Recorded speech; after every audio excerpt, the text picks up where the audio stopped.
team that reports to me is the business resumption team. And in layman's terms, it's the first responders when somebody gets hit. And usually it's a ransomware attack. So that's what we do. And that's work around the clock, 7 days a week. It's crazy.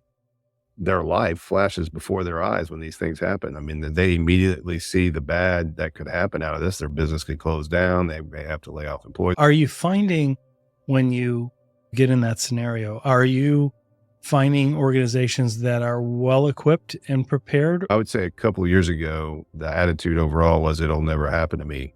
I would say these days that more people now know of someone that has been hit. They buy tools. I think the marketplace, this criminal marketplace where people are going out stealing credentials and trying to figure out if they can access a particular network and then selling it to these groups, and they're buying it and doing their thing with it. There's a ton of money. It's the highest reward, lowest risk business you can be in from a criminal perspective. But the way the laws are written, I mean, the people behind those groups are amassing a lot of money. If you have this massive amount of money being transferred out of the United States and other Western countries into Russia, that's revenue coming in my country that's turning into tax revenue, usually somehow, some way. There's really no motivation with law enforcement over there to do much about it. They're going after not only the intellectual property, but as much customer information, employee data, everything so that they could blackmail. That's exactly what it is. It's about data that can potentially embarrass you as a company, maybe as an individual. It could create strife between customers or vendors or whatever you have contracts with. So there's a lot of leverage that these guys use. We rarely get into an organization that's been hacked where they have good logging in place.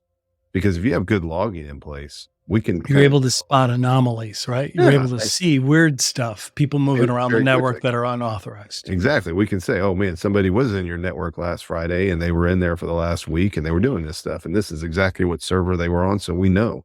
And so my point to people is one thing that people seem to still not focus on enough is data security. People just keep too much stuff. Yep. And they keep ad hoc locations, right? Yeah. They stored in a bunch of different places all over the place, and we don't know all the vulnerabilities. There's shadow IT where people are bringing in devices, connecting them to the network that the IT team doesn't even know about. Yeah. And then you just ask a simple question. Well, what about 401k stuff? And you're like, do you guys have like a spreadsheet that has everybody's information for 401k enrollment purposes? Oh yeah, we do have that. Boom, done. And then a lot of times, and then they're like, well, we only have 35 employees. Well, how many employees have you had over the last 10 years where that data's in there? Oh, that's right. Hundreds. And that's in a small company. Well, there's no management around that data.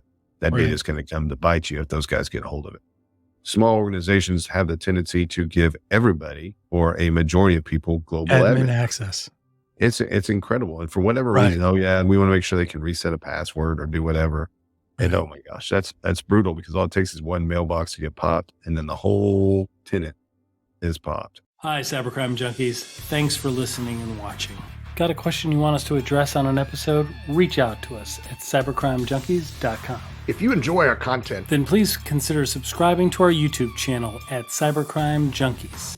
Connect with us on all social media like LinkedIn, Facebook, and Instagram.